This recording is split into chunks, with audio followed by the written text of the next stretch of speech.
নমস্কার,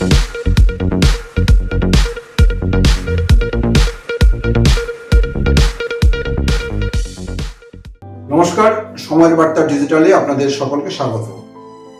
গত কয়েকদিন ধরে পানিহাটি পৌরসভার 19 নম্বর ওয়ার্ডে একটা রাজনৈতিক উত্তাপ তৈরি হয়েছে।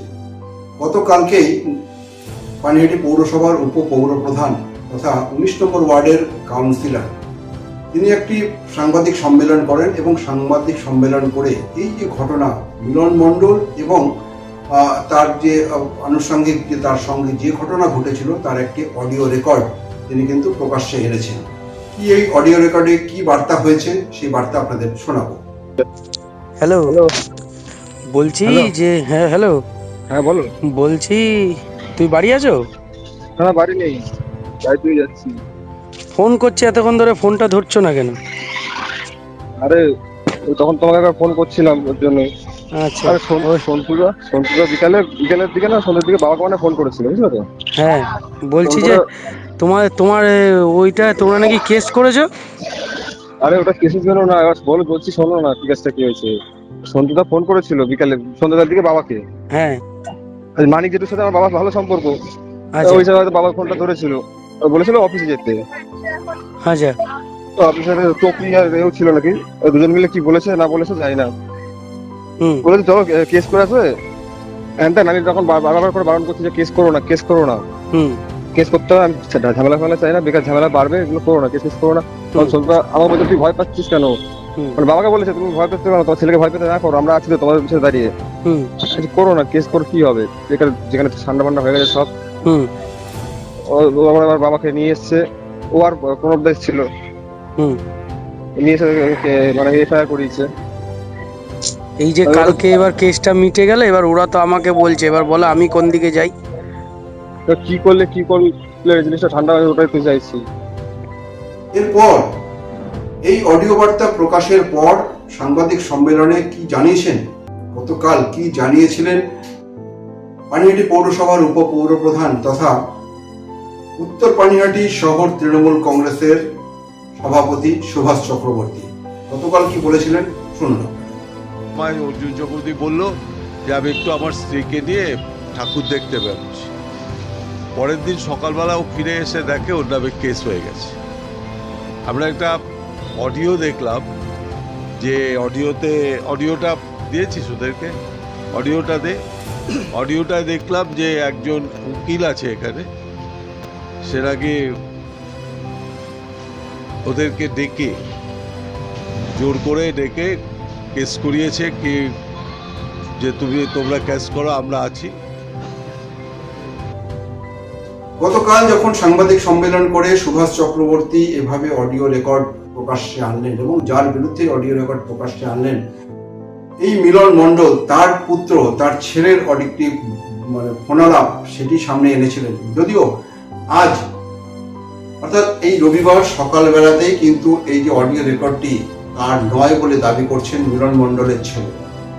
এবং মিলন মণ্ডলের ছেলে এই যে তার যে অডিও রেকর্ডটি দাবি করছে, কেন তিনি এই অডিও রেকর্ডের প্রসঙ্গে কি বলেছেন মিলন মণ্ডলের ছেলে শুনুন আপনারা। এটা এই অডিও রেকর্ডটা কোনোভাবে আমার না, এটা বিরোধী পক্ষরা খুব ষড়যন্ত্র করছে আমার এগেনস্টে এবং আমার বাবার এগেনস্টে, এবং প্রেসারাইজ করছে যাতে আমরা কেসটা তুলে নিই, বাড়ি ছেড়ে দিই, এরকম অনেক রকম হুমকি আসছে। আমার কারোর সাথে কোনো কথাই হয়নি এরকম ধরনের, এটা সম্পূর্ণ মিথ্যে কথা ছড়াচ্ছে আমার ভয়েস নিয়ে বা কিছু করে ডুপ্লিকেট করে। কিন্তু গতকাল সাংবাদিক সম্মেলন করে তোমাদের ওয়ার্ডের কাউন্সিলর পানিহাটির ভাইস চেয়ারম্যান তিনি কিন্তু দাবি করছেন ওটা পুরোটাই অর্জুন চক্রবর্তীর সেনাবাহিনী যাই বাহিনী হোক আমাকে ফাঁসানোর চেষ্টা করা হচ্ছে এরকমভাবে বলে। না, ব্যাপারটা হচ্ছে যার সাথে কথা বলেছে তাকে ধরলেই তো হয়। যে কথা বলেছে যে ছেলেটি, মানে দ্বিতীয় পক্ষ আর কি, প্রথম পক্ষ এবং দ্বিতীয় পক্ষ, যে ছেলেটি কথা বলেছে সেই ছেলেটিকে নিয়ে আসলে তো আমি এখন বললে আমি এখনই নিয়ে আসতে পারি। সেই তো কথা বলেছে, আমি তো কথা বলিনি, আমি তো অডিওটা পেয়েছি। মিথ্যা কথা বলছে, এখন মিথ্যা কথা বললে আমি কি করব? তার গলা আমি কোনোদিন টেস্ট করিনি, জানিও না, আমার সাথে তার সাথে দেখাও হয়নি। কিন্তু যে ছেলেটি করেছে, ফোন করেছিল, সেই ছেলেটির যে অডিও আমাকে পাঠিয়েছে সে কিন্তু আমার খুব পরিচিত। এবং পাশাপাশি মিলন মণ্ডল তিনি অভিযোগ করছেন যে তিনি যে বাড়িতে এই পানিহাটি পৌরসভার 19 নম্বর ওয়ার্ডের যে বাড়িতে তিনি ভাড়া থাকেন, দীর্ঘ 25 বছর থেকে নাকি তিনি এই এলাকায় থাকেন, এমনটাই তার দাবি।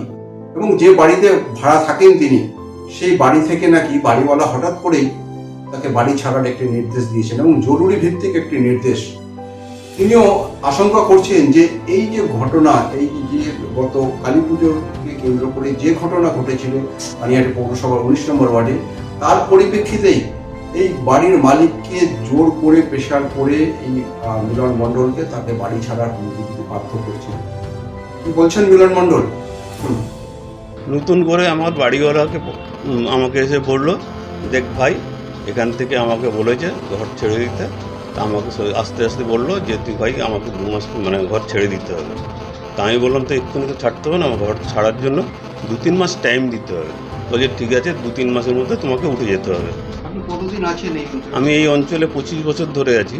আমার নামে কেউ কিছু বলে না, এই সবে প্রথম হলো যে চাপে পড়ে গেলাম এত।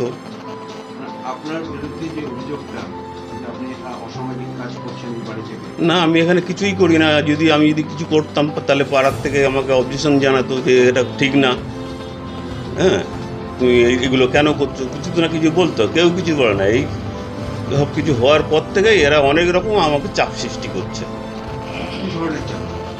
এই বাড়ি ছেড়ে উঠে যাও, তারপরে হুমকি, কেস তুলে নাও, এরকম একটা। ছাড়া দিচ্ছে? ওই বাড়িগুলো তো আমাকে এসে বলছে তুই তুলে নিতে পারতিস, হ্যাঁ তাহলে ঝামেলা তুই থাকতে পারতিস, এই সমস্ত। কি মনে হচ্ছে কেন আপনার উপরে এই আক্রোশ? আমার উপরে আক্রোশ ওই কার্ড সরানো, তারপর কার্ড দেয়নি কেন, এইখান থেকেই আক্রোশ শুরু করেছে ওদের। এখন আমাকে ওখান থেকে যে কোনোভাবে ওঠানোর চেষ্টা করছে। এই অভিযোগ যখন সুভাষ চক্রবর্তীর বিরুদ্ধে করছেন, ঠিক সেই জায়গায় দাঁড়িয়ে সুভাষ চক্রবর্তী, পানিহাটি পৌরসভার উপপৌরপ্রধান তথা পানিহাটি পৌরসভার 19 নম্বর ওয়ার্ডের পৌর প্রতিনিধি কাউন্সিলর সুভাষ চক্রবর্তী কি বলছে সেটাও শোনাবো আপনাদের। আমি তো বাড়ির মালিককে চিনিই না। প্রথম কথা, বাড়ির মালিককে চিনি না। দ্বিতীয় কথা, মিলন মণ্ডলের সাথে আমার কোনোদিন দেখা হয়নি। আমি তো ঘটনা ঘটেছে যে যুব কংগ্রেসের প্রেসিডেন্টকে পেঁচিয়ে দেওয়া হয়েছে।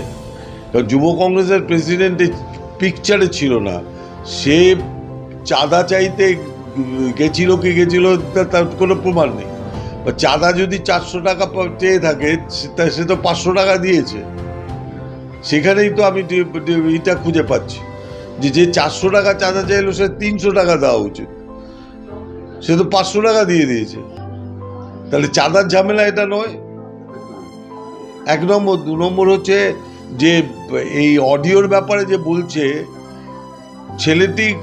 যে ছেলেটির কথা বলছে সে ছেলেটি খর্দায়, আমার কাছে খবর আছে, খর্দায় 7টা লেখে। সেই কাজটাই যে বাড়িতে চালাচ্ছে, সেই কাজটা বাড়িতে চালাচ্ছিল। এবং যারা বাপ ছেলে এসব লেখে, তো আমি জানি, মানে আমার কাছে খবর আছে। দীর্ঘদিন তো, যদি আপনারা বলতেন দীর্ঘদিন চালাচ্ছে, সেক্ষেত্রে এলাকার মানুষকে দিয়ে একটা মাস পিটিশন করাবার কথা অনেক দিন আগে থেকেই আমি বলেছিলাম। সেটা এখন হলো। পাশাপাশি মিলন মণ্ডলের আইনজীবী প্রণব আচার্য, তিনি আবার একটি বিস্ফোরক দাবি করলেন। গতকালকের যে সাংবাদিক সম্মেলন পানিহাটি, উত্তর পানিহাটি শহর তৃণমূল কংগ্রেসের সভাপতি সুভাষ চক্রবর্তী যে সাংবাদিক সম্মেলন করেছেন, সেই সাংবাদিক সম্মেলনে যারা ছিলেন বা এই মিলন মণ্ডলের বাড়িতে যে অভিযোগ, তার বাড়িতে ভাঙচুর করা হয়েছে, এই অভিযোগের পেছনে যারা রয়েছে, যাদের বিরুদ্ধে মূলত অভিযোগ, তাদের বিরুদ্ধে এর আগে থেকেই অনেকগুলি নাকি মামলা রয়েছে। সেই তথ্য সামনে আনলেন মিলন মণ্ডলের আইনজীবী প্রণব আচার্য। এবং এই তথ্য সামনে এনে কি বলছেন প্রণব আচার্য, শুনুন আপনারা। দেখুন, কথাটা তো একবারেই সত্য, এবং এটা নিয়ে আমি কোর্টের দ্বারস্থ হব যে আমার মক্কেলকে হুমকি দেওয়া হচ্ছে বাড়ি ছেড়ে দেওয়ার জন্য, এবং তাকে বিভিন্নভাবে চাপ সৃষ্টি করা হচ্ছে কেস তুলে নেওয়ার জন্য। কিন্তু সর্বোপরি একটা বিষয় যেটা বলা দরকার, আপনাদের মিডিয়া চ্যানেলে আমি দেখলাম একে অপরকে দোষী সাব্যস্ত করছে। কেউ বলছে অমুক কেস করেছে, কেউ বলছে আমি কেস করিনি, এই নিয়ে হচ্ছে। কিন্তু মূল যে ঘটনা, এই ব্যক্তির ওপর যে আক্রমণ হলো, এই ব্যক্তির ওপর যে অত্যাচার হলো, এই ঘটনা কেউ বলছে না। এই ঘটনাটা আস্তে আস্তে না অন্ধকারে চাপা পড়ে যাচ্ছে। কিন্তু আইন আদালত আছে, আমি চাপা পড়তে দেবো না, এটা একবারে দৃঢ়তার সঙ্গে বলতে পারি। এর সাথে সাথে এই ঘটনায় যারা অভিযুক্ত, তাদের এগেনস্টে 2013 সাল থেকে ব্যারাকপুর কোর্টে অনেক কেস আছে। যেমন দেখুন কিছু নথি আমি দেখিয়ে দিচ্ছি আপনাকে। এই যে দেখুন, এটা হচ্ছে 2024 সালের কেস, 427 খোলা 427/24। এর মধ্যে অ্যাকিউজড আছে দেখুন মুকুন্দ রায়, যে অ্যাকিউজ নাকি মিলন মণ্ডলকে মারধর করেছিল। ইনি 307-এর কেসে জর্জরিত, মানে অ্যাটেম্প টু মার্ডার। আচ্ছা গেল 2013 সালের কেস, অ্যাকিউজড হচ্ছে অভিষেক চক্রবর্তী এলাইস বান্টু, লোকের বাড়িতে ঢুকে মারধর করা এবং একজন প্রেগনেন্ট মহিলা ছিল তাকে লাথি মেরে তার বাচ্চা নষ্ট করে দেওয়ার চেষ্টা করা, এই বিরুদ্ধে এই কেস। একাধিক কেস আছে এবং আপনি দেখবেন এই সমস্ত অ্যাকিউজডরা বিভিন্ন প্রভাবশালী লোকের সঙ্গে ঘুরে বেড়ায়। এই তার ফটো দেখুন, মার্ক করা আছে। সুতরাং উনি তো ভীত হবেই, উনি ভীত অবস্থায় থাকবে, কিন্তু আইন আছে, আদালত আছে, এর প্রতিবাদ হবে এবং উনি সঠিক বিচার পাবে। আইনের ওপর আস্থা রাখি, আদালতের উপর আস্থা রাখি।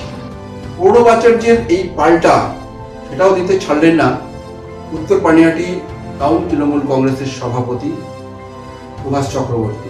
আমার সাথে ছিল টুলুরানী দাস, আমি জানি না তার বিরুদ্ধে একাধিক মামলা আছে কিনা। আচ্ছা, এতদিন ওই আইনজীবী, ওই যে বেটে আইনজীবী, এতদিন কিন্তু ওর সাথে টুলুরানী দাসের সাথে ছিল। তার সাথে জানে তার সাথে একাধিক মামলা আছে কিনা। আমার সাথে ছিল রজত দাস, তার এগেনস্টে কোনো একাধিক মামলা আছে কিনা রজত দাস জানে, আমি তো জানি না। আমার সাথে ছিল কি পান্তি অর্থাৎ অর্জুন চক্রবর্তী।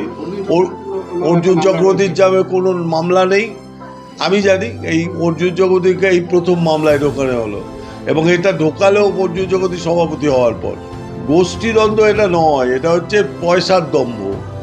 পয়সা, একজন একই এলাকার 3টে বাড়ি আছে, গাড়ি আছে, বিদেশ যাচ্ছে, এই পয়সাটা কোত্থেকে আসে? এই দম্ভটাই মানুষকে শেষ করে দিচ্ছে, পয়সার দম্ভ।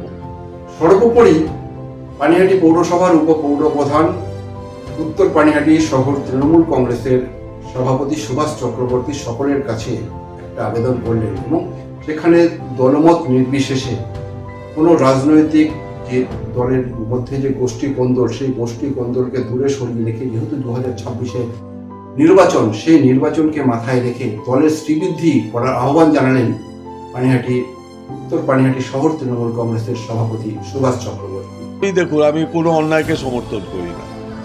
আমি ওদের বাড়ি পুজোতে গেছি, আমি ওর সাথে ছবি তুলেছি। আমার বক্তব্য একটাই, পার্টির মধ্যে থেকে পার্টির লোকের বিরোধিতা করো না। সময় বার্তা ডিজিটালের এই প্রতিবেদন আপনাদের কেমন লাগছে অবশ্যই কমেন্ট করুন এবং পাশাপাশি